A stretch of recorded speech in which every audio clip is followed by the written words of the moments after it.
É um absurdo, é um assinte a gente não adotar uma política pública baseada em evidência para a alfabetização. A gente adota modelos alternativos de alfabetização, inspirado no modelo inglês que não funciona. A Inglaterra já abandonou ele há décadas. Foi quando a Inglaterra afundou nos rankings internacionais e a gente está adotando Volta isso. aqui para você. Tem mais perguntas aí, Tem mais Guga? perguntas, mas eu tenho uma aqui também. Renan, você, no dia 6 de outubro, eleito presidente da República, como lidar com o Congresso brasileiro, com as várias divergências e tudo mais? Como é que você vê esse cenário? Eu tenho uma... Assim... Eu tenho uma experiência muito grande no impeachment da Dilma e em ter acompanhado de perto as reformas do governo Temer. Eu ajudei muito na PEC do teto. Vi nas entranhas como funcionou a passagem da PEC do teto. E também na época do impeachment da Dilma, poxa, tinha as reuniões com bancadas. Então eu tenho alguma experiência nisso. E o Kim também. O Kim é um dos deputados mais prolíficos do Congresso Nacional. Aprova projeto. É uma máquina, Mara. Não temos que reconhecer que o menino é uma máquina. O que a gente fala, repete isso aqui com uma O moleque é uma máquina de trabalhar. Você viu do IPVA ontem? O moleque é uma máquina. Eu não sei o que dizer com aquilo lá. Eu nem mereço ser amigo desse cara. Não sei como esse cara anda comigo na rua. Me sinto um idiota. Ele é o máximo. E aí, a experiência nos diz alguma coisa. Não é todo mundo que é bandido, primeira coisa. Não é todo mundo que quer ser cooptado. Existe um trabalho de paciência, de construção de relações. O Brasil é um país do famoso homem cordial. Nós temos que construir relações, e nós vamos construir com lideranças e com os próprios deputados. E eu vou propor para os deputados que é possível ganhar muito estando apoiando o nosso governo, sem ser um ganho pecuniário, que é o que nós estamos oferecendo. Venha ganhar politicamente conosco. E nós vamos também adotar uma estratégia que ela é muito transparente. Essa aqui eu quero fazer. Essa é uma proposição de uma revolução no campo político brasileiro. Nós vamos falar com os partidos políticos que querem compor governo conosco. Tá aqui, solte uma resolução pelo seu partido, apoiando a agenda que venceu a eleição. Porque eu venci a eleição presidencial, certo? Venci dia 6 de outubro. Não sei não, depois no segundo turno, né? Sim. Gostei que você colocou 6 de outubro, você tá otimista. Pode vencer no primeiro. Já no primeiro turno e tal. Já assumi não, estou ali na transição. Qual foi o tema que venceu? Olha, combate ao crime organizado, uma reforma fiscal, reforma de competitividade, construção de uma cadeia produtiva das terras raras, realinhamento internacional do ponto de vista da política externa. Tá aqui, os 14 passos de um Brasil livre, né? Tá lá. Subscreva o partido, Kassab, subscreve, sua bancada vai votar com isso e venha construir governo conosco. E as pessoas que você quiser nomear conosco, desde que não seja um bandido, desde que não estava em Trancoso com o Vorcaro, me traga, vamos tocar este programa que você subscreveu. Vamos fazer uma aliança com todo mundo subscrevendo o programa? Subscreve o programa publicamente, mas não de boca, numa resolução vinculante às bancadas. Pronto, tá todo mundo vinculado a isso. Sabe quem faz isso? Regimes parlamentaristas quando formam maioria. Eles subscrevem uma agenda e formam maioria e formam um governo. Como nós temos um governo disfuncional em que o presidente ganha a eleição e ele é obrigado a ganhar uma segunda eleição, que é no parlamento, então vamos fingir que estamos no parlamentarismo e vamos estar aqui, essa aqui é a agenda que ganhou, subscrevam e venham formar maioria comigo. E aí, venham formar maioria comigo. Esse é o jogo que eu quero. Porque vai precisar ser muito transparente, porque mesmo os homens do Centrão sabem que o Brasil está quebrado e que o modelo, assim, o carrapato já ficou muito maior que o boi. E o boi tá morrendo. O boi é o Brasil. O Brasil ele não tá aguentando. Então eles vão precisar ceder. E Mara, olha só, você sabe, eles cedem. Governo Collor já começou fazendo PEC e reformando a Constituição de 88, em 90. Governo Fernando Henrique. Ao longo, o governo Fernando Henrique foi inteiro de reformas. O governo Lula não foi um governo reformista, sejamos sinceros. O governo Temer, reforma. Aí esperavam que o governo Bolsonaro fosse um governo de reformas, ele não fez. Mas o próprio, vamos botar aqui, o sistema sabe que para ele continuar vivo, ele não pode matar o hospedeiro dele. Então, há um momento em que está aberta uma janela para reformas. E um cara como eu, tendo ganhado a eleição, eles sabem que o momento é esse. As perguntas aqui, a gente tem perguntas pelo WhatsApp, tá bombando. O Pedro Henrique, ele pergunta pro Renan o que ele acha do que pode melhorar no ensino público do país, né? E qual que é a tua fórmula? Primeira coisa, é que muita coisa, assim, não... Tá tudo errado.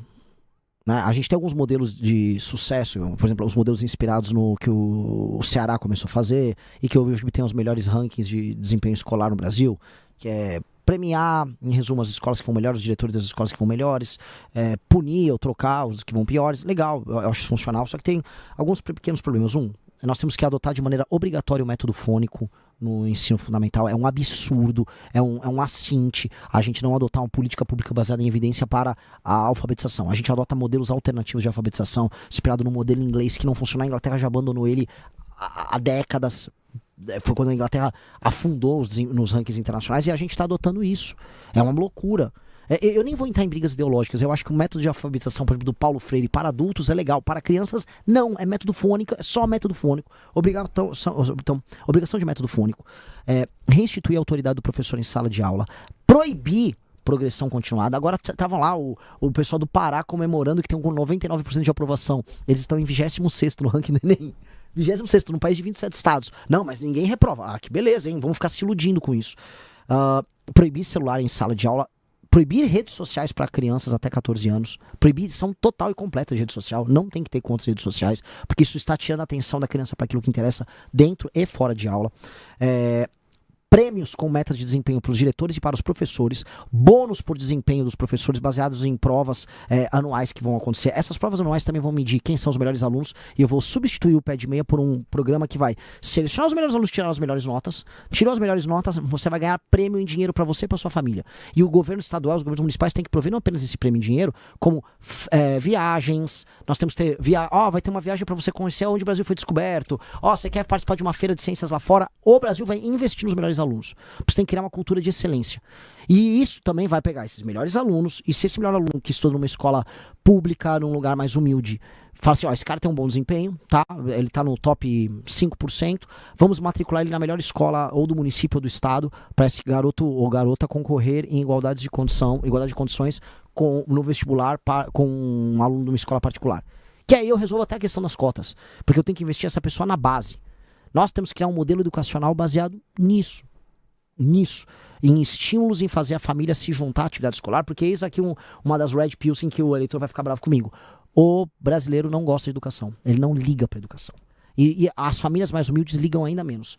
Por quê? Eu já até falei isso com outros programas. Em geral, elas têm uma presença maior de mães solteiras, não há o pai próximo, a mãe tem que trabalhar o dobro para poder sustentar aquela criança, não fica próxima da criança, ela acha que a escola, tá alimentando bem, a maior preocupação das mães é merenda, não consegue nem olhar e o desempenho do meu filho? Será que meu filho tá sendo alfabetizado contento? Será que ele tá tendo a presença? Ela não consegue, não dá. Então a gente vai ter que criar um estímulo que faça a mãe, ver ela que tá ralando, se sentir amparada e estimulada a estar próxima da criança, porque a criança vai ter um prêmio pecuniário em ir bem. Aqui, no fim, a ausência paterna vai ser suprida pelo bom aluno. O bom aluno supriu o que, infelizmente, a figura do pai ausente não faz. E eu acho que isso pode gerar uma revolução num país como o nosso. E eu tô só falando de educação básica, tá? Vitor Dias pergunta, pode perguntar para o Renan qual a opinião dele sobre as bets e se alguém do partido anunciar, o que ele faria? Houve um rapaz que estava anunciando bet lá no Rio de Janeiro, ele foi tocado para fora na campanha. Assim, é isso, assim, eu acho isso muito ruim. E veja, as pessoas levam algumas discussões para o campo principiológico, do tipo, Renan, mas você quer controlar a liberdade das pessoas, as pessoas fazem o que quiser com o dinheiro delas. Sim, se você estiver na Inglaterra, eu acho que essa é uma discussão meio vazia, mas nós não estamos na Inglaterra. Os ingleses são viciados em apostas, né? Essa cultura veio muito dos ingleses. Nós estamos num país muito pobre, muito pobre, em que o poder de agência das pessoas é mínimo e que as pessoas elas caem nos estímulos mais vazios e estúpidos possíveis, de carrosséis online a apostas. Nós não estamos ganhando. Eu quero entender o que o Estado brasileiro e que a nação brasileira, o que o povo brasileiro ganha com um brinquedo que você perde na maioria das vezes, e aí um dinheiro que está aqui, ele entra num duto e ele vai parar num paraíso fiscal. Você vai falar, mas Renan, o Yashen, que o cara comprava da Shein, vinha um produto que em alguma medida atendia uma satisfação da pessoa ou aumentava a produtividade dela, como por exemplo um eletrônico, e do outro lado ia o dinheiro. Aqui não, você só tem um software e um dinheiro sai daqui e vai parar num paraíso fiscal. Eu não consigo ver nenhuma utilidade pra gente nisso. Nós não ganhamos nada em educação com isso, nós não ganhamos em produtividade, não há ganho. Mas a pessoa tá... Não, a pessoa está viciada. Igual fala, o crack nós temos que ver o lado positivo do crack. Não tem lado positivo nisso.